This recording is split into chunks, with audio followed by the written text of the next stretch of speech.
মাদ্রাসার ছাত্র তাবলিগওয়ালাদের উপর নির্মমভাবে তারা হত্যা চালিয়েছিল।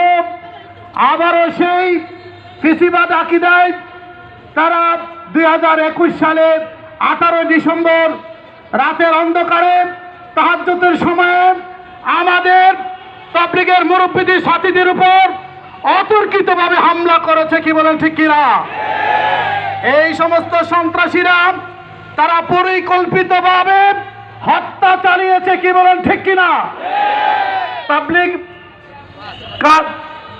সাহাবী, তারপরে এতাতি জামাতের তাদের একজন মুরব্বী মাওলানা কথিত মাওলানা আব্দুল মানসুর নামে একটি কিতাব লিখেছে।